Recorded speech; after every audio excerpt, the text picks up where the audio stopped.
so many other people that come through these programs and through Fletcher Street have a different story, but it's also always the horse that helps them get through these times. And in Philadelphia, there is like a surge. The gun violence is out of this world. And these kids, not every kid wants to play basketball. Not every kid wants to play football. Some kids want to ride horses. And it's an extra activity to help keep the community and the kids safe and something that they can turn into a career. Welcome to the Practical Horseman podcast, featuring conversations with respected riders, industry leaders, and horse care experts. The show is co-hosted by Practical Horseman editors, and our goal is to inform, educate, and inspire. I'm Julia Murphy, and this week's episode is with Erin Brown, aka the Concrete Cowgirl. Erin is the executive director at the Philadelphia Urban Riding Academy, a nonprofit organization created to preserve the life, legacy, and culture of Black urban cowboys in the city of Philadelphia. In 2019, producers and directors of the Netflix film Concrete Cowboys, starring Idris Elba, partnered with the late Eric Miller and the riders of Fletcher Street to form the Philadelphia Urban Riding Academy. Due to gentrification, many of the stables that once made up the community of Black cowboys in Philadelphia are gone. With the help of Parks and Recreation, the Philadelphia Urban Riding Academy, or PURA, has found a new, permanent home that will not only give the Urban Black Cowboy a permanent home, but also offer a unique, safe space for children, teens, and adults to experience horses up close and personal. PURA recently launched the Fresh Start to Philly Youth fundraising campaign to raise funds for their new home in Cobbs Creek Park that includes stabling for 20 to 25 horses, paddocks, and a covered arena, as well as recreational space for other youth and veteran programs. You can donate to the campaign via PURA's GoFundMe, which you can find on their website, thepura.org, that's THEPURA.org, or by searching Fresh Start for Philly Youth on GoFundMe. Also, in 2020, Erin and the Philadelphia Urban Riding Academy teamed up with North Run's Missy Clark to create Concrete to Show Jumping, an alliance built on the goal of bringing inclusion and diversity to the horse industry. Concrete to Show Jumping aims to open the eyes, minds, and hearts of equestrians by offering new experiences, forming new relationships, and building friendships with equestrians from diversified backgrounds. Erin will go into detail about both PURA and Concrete to Show Jumping during our conversation, but before we get into that, I'd like to thank the sponsor of this week's podcast, SmartPack, and share their message. Colic can happen to any horse. Protect yourself and your horse with Colicare, SmartPack's free program that provides up to $10,000 in colic surgery reimbursement. Colicare combines SmartPack's best hindgut supplements with preventative care from your veterinarian to help lower your horse's risk of digestive upset. Plus, you get the ultimate peace of mind knowing that you have the financial resources to provide the care your horse deserves, should you ever need it. Visit smartpack.com/colicare or call 1-800-461-8898 to get started today. Now, let's jump into the podcast with Erin. So first and foremost, can you tell us what the Philadelphia Urban Riding Academy is and what does it do? Okay, so Philadelphia Urban Riding Academy is an extension and outgrowth of the original Fletcher Street stables. Growing up on Fletcher Street since the early 1990s, there's always been this fostering the love for horsemanship and horses for the Urban Black Cowboy and for the community. And I was once upon a time one of those kids in the community. And, PURA in Fletcher Street, was once like this amazing place with all these different horsemen that have come from all over the city who've lost their barns to redevelopment. And PURA is to bring that back. What Fletcher Street once was, once upon a time, and to have something that cannot be affected by redevelopment and gentrification and all of those other things. So it's like this permanent home, an actual organization that's able to host a variety of different riding disciplines, horsemanship, the whole nine. What is PURA's goal, and how do they accomplish these goals that you set forth for the organization? Our current goals at the moment are, we have a new location. It's in the Cobbs Creek section of Philadelphia, and we've worked closely with Councilman Curtis Jones Jr. and the Commissioner of Parks and Rec. That she is such a lovely woman, Catherine Ott-Level. So our goal right now is to turn this, what's once was a bocce court, into a new barn. That is our main goal right there. And then we will be able to serve the community in so many different ways from this new location. Wow, that's a big undertaking. How is that going for you guys?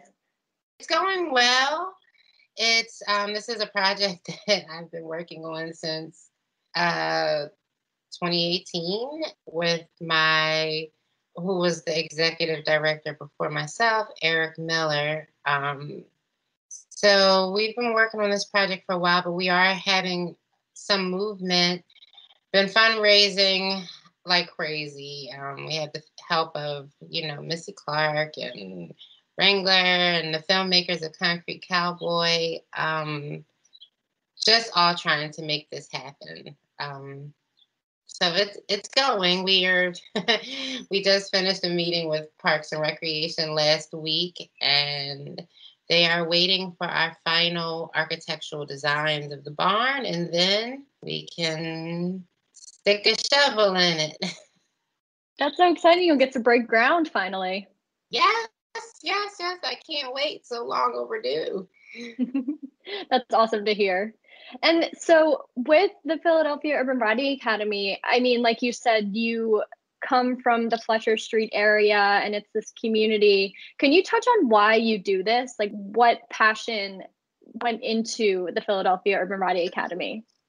Well, growing up on Fletcher Street, horses weren't ever my intended career goal. So it was just like, here's something different.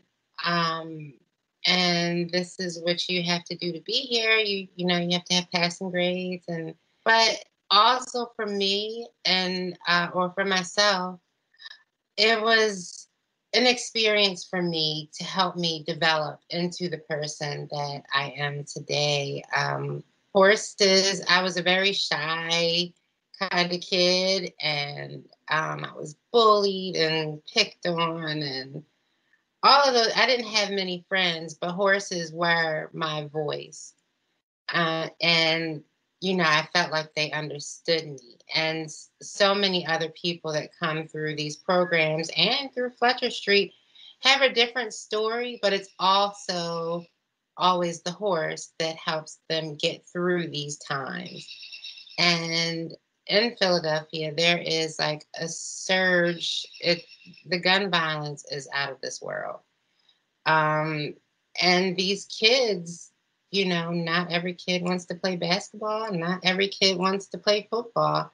Some kids want to ride horses. And it's an extra activity to help keep the community and the kids safe, and something that they can turn into a career, because here I am, after managing several facilities and in Philadelphia and a riding instructor for several years. And you can definitely make a career out of it. If you don't want to be a bar manager or run a program, you can be a farrier, a vet. There's so many different avenues that this can open up for young people that are growing up. So that is one of the main reasons. And as I mentioned before, Eric Miller, who was the original director, he is a very close friend of mine, and I, would do training rides and resell horses for him.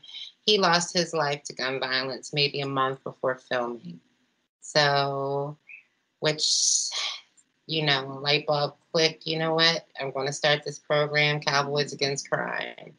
And that is basically to, for Eric Miller and everyone else who has been affected by gun violence, but to also try to bring peace in the streets and bridge these worlds or this gap between, regular people, everyday people, and the police department. So my mind is always tumbling with different things to do.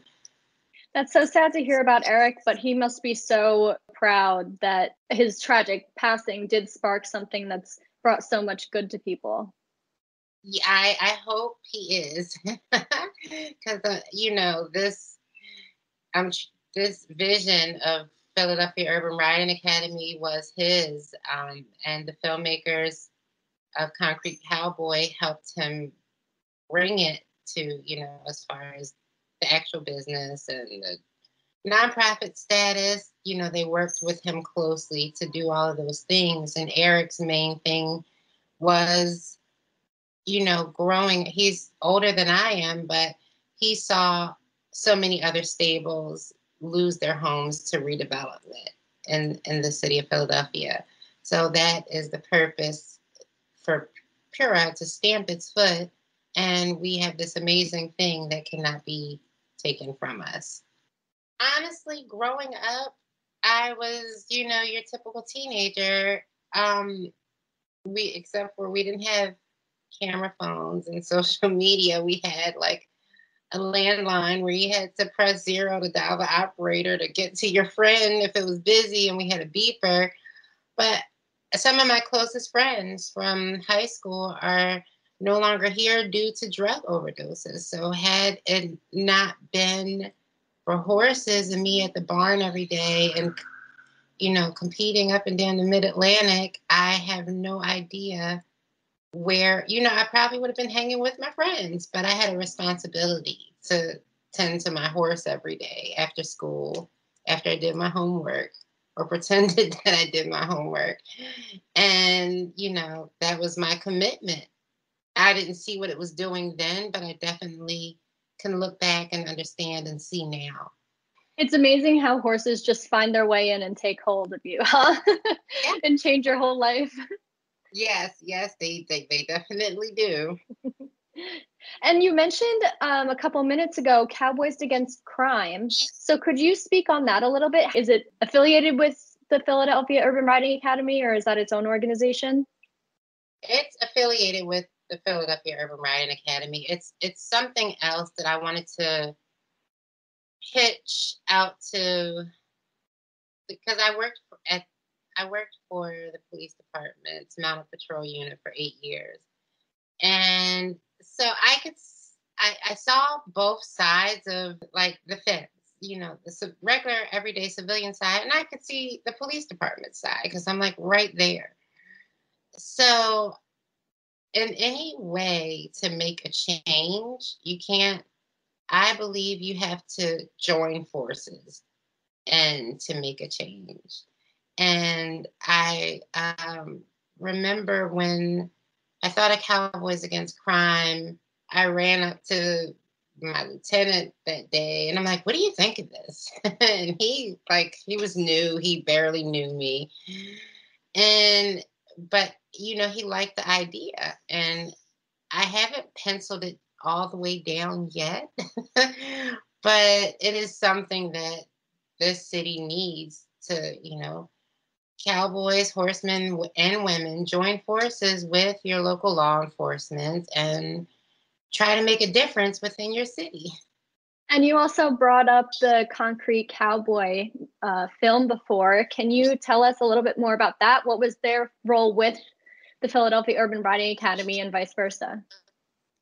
So again, back to this Eric Miller. I know he's probably like smiling because his name is being said so many times. Typical Aries.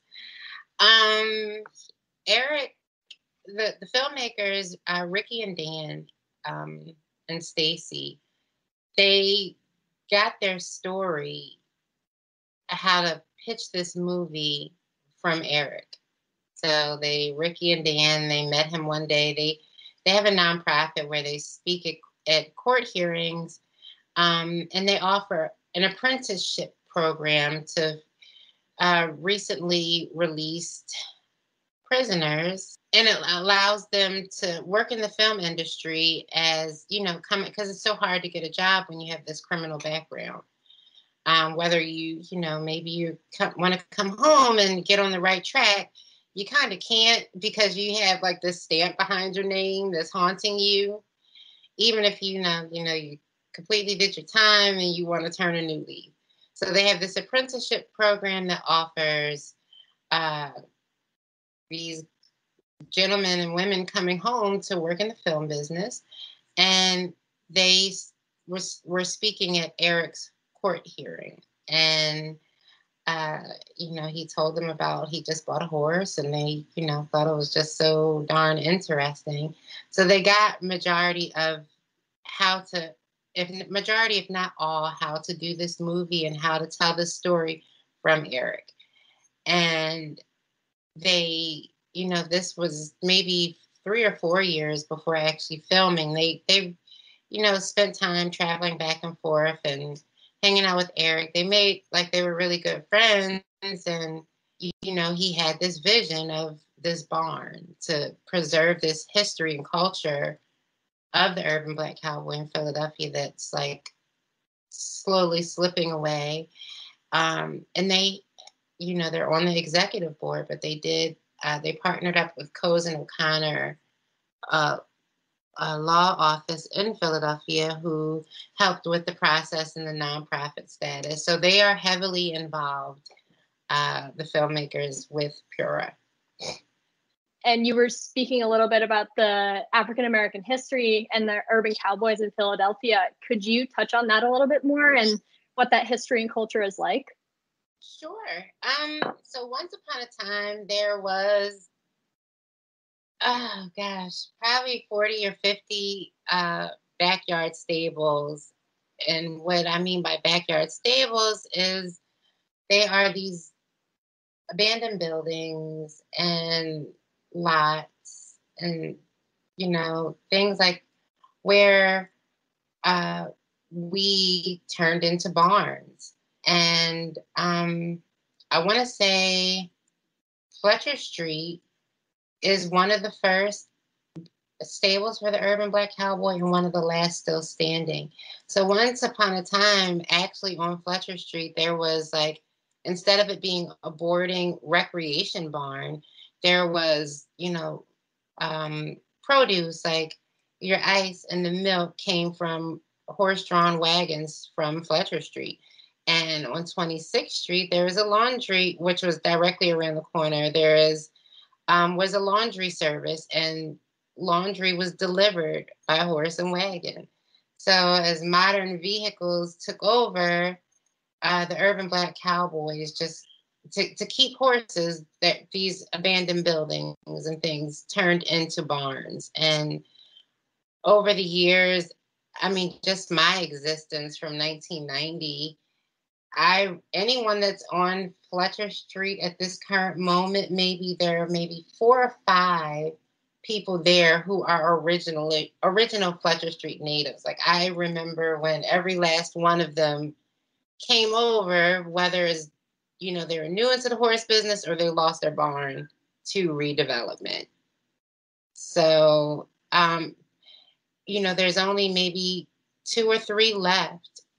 And then you have, like, these official riding stables in the city. But growing up, even if I was not at the barn, I remember, like, sitting on my great aunt's porch, and you would see, like, the cowboys riding through the city and giving kids rides and stuff like that. That is something we're starting to not see so much anymore.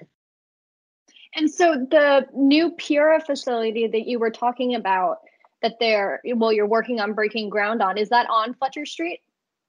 No, it's maybe 20 minutes away.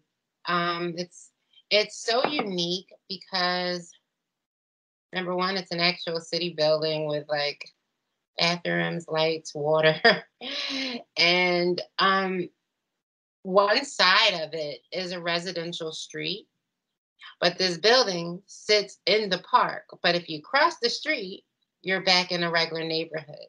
So it backs up into Cobbs Creek Park in Haddington Woods. So there's a whole trail system behind there. There's acreage for pastures, and there's a creek that you can get in with your horses. Everything that we've never had before growing up in the city is now ours, or going to be ours once, we're finished this project. So, I mean, I understand. Again, I'm not the best best person to deal with change either, but and the guys and the guys, because there's no girls, they just have to know that I'm going to pull them through to something greater than we've ever had, and something to mark and stamp history in this city, and something that we have this amazing film behind us to be proud of. And, it's kind of like in the film at the ending where they lose this barn. Well, here's this great place that we're building. And this facility that you're building, can you tell us a little bit what it's going to look like as far as like barns and rings and kind of like a walkthrough of the facility? Sure. So there'll be probably 16 stalls. That's up in the air, depending on tack rooms. 16 interior stalls. And I'm thinking a shed row barn with 10. And so that's 26. And there'll be a covered arena with, I forget the name of the footing, but Missy Clark and John Brayden, they got that covered.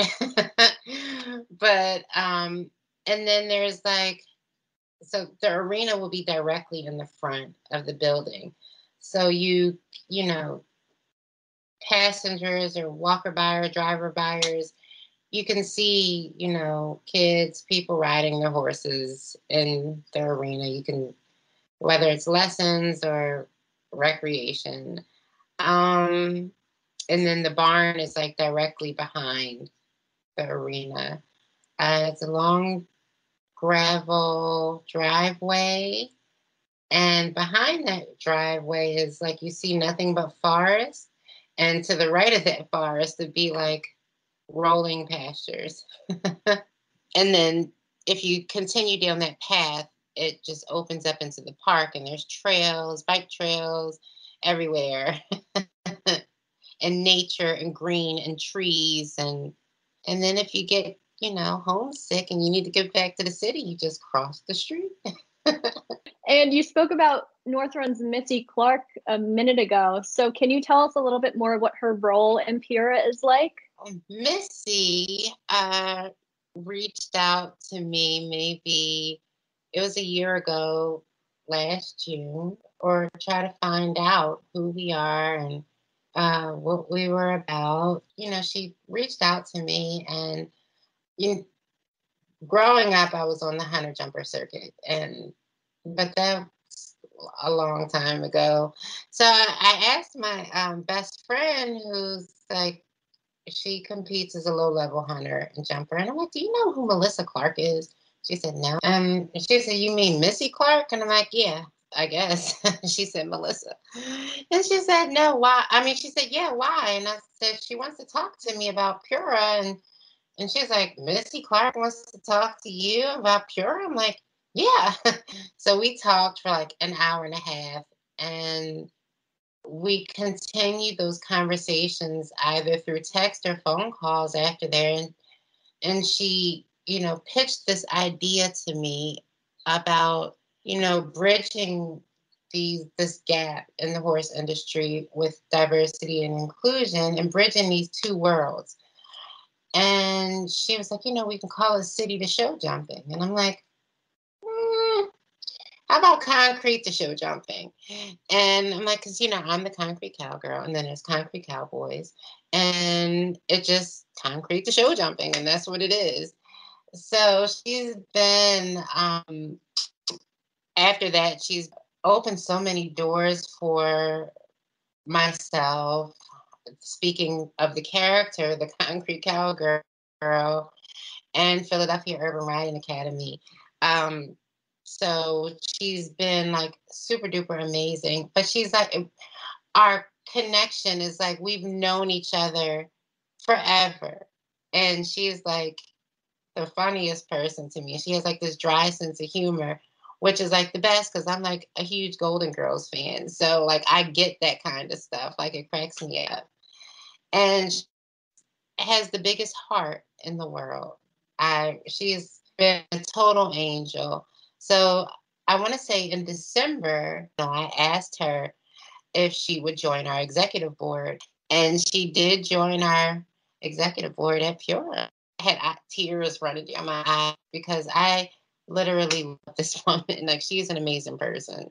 She came up to Philadelphia in June, and I'm like, this is like around the time where you first messaged me. So, Missy actually seeing this facility and being there, she's already had her wheels turning before, but now that she saw this place in person, like they're burning rubber. And this new facility is one of those places. Yeah, it's nice on a picture, but when you're actually there, it's like, oh my God, it's that kind of place. As far as all of the programs that you do run with the Philadelphia Urban Riding Academy, I read on your website you have the Junior Concrete Cowboys and Cowgirls. Can you tell us a little bit about that? Junior Concrete Cowboys and Cowgirls, again, with my partner, Mike, we were just like sitting down. I think it was like in the business plan stage. And we came up with this program, like what we were growing up, but not in an official program. So the Junior Concrete Cowboys and Cowgirls are basically the new generation. And what that is for, you come to the barn 4 or 5 days a week and you take care of your educational stuff at school and you learn how to take care of a horse and you learn how to ride. The option of competing is yours. It's not mandatory, but you're in a safe space after school and you're learning at the same time. And it's teaching you responsibility at the same time and helping develop these young people into responsible adults. And the Junior Concrete Cowboys and Cowgirls is a free program. It's for the inner city youth that need this extra recreation. And what about the concrete to show jumping? Can you talk a little bit more about that as well? A concrete to show jumping is to bridge two different worlds of diversity. And it's to give kids and young people a chance to see life on the other side. And vice versa, and to be involved together and be this partnerships/family. Well, this has been absolutely wonderful, and that's the last of my questions for you, but do you have anything that you'd like to add or anything that you'd like to plug that you want to let our listeners know about? Please follow us on our socials. Philadelphia Urban Riding Academy on Facebook and on Instagram. Our website is thepura.org. And our GoFundMe is also attached to that as well. And I want everyone to watch our journey. Well, I know that our listeners are going to absolutely love this, and there are big things coming to Philadelphia, and we're so excited for you. Thank you so much, and spread the word, listeners. We need all hands on deck. It takes a village. Thanks for listening to this week's episode with Erin, and a big thank you to the sponsor of this week's episode, SmartPack. Learn more at smartpack.com/colicare. That's smartpack.com/COLICARE. You can subscribe to the Practical Horseman podcast on Apple Podcasts, SoundCloud, Stitcher, or wherever you listen. While you're there, please rate and review the show. I'm Julia Murphy, and you've been listening to the Practical Horseman Podcast.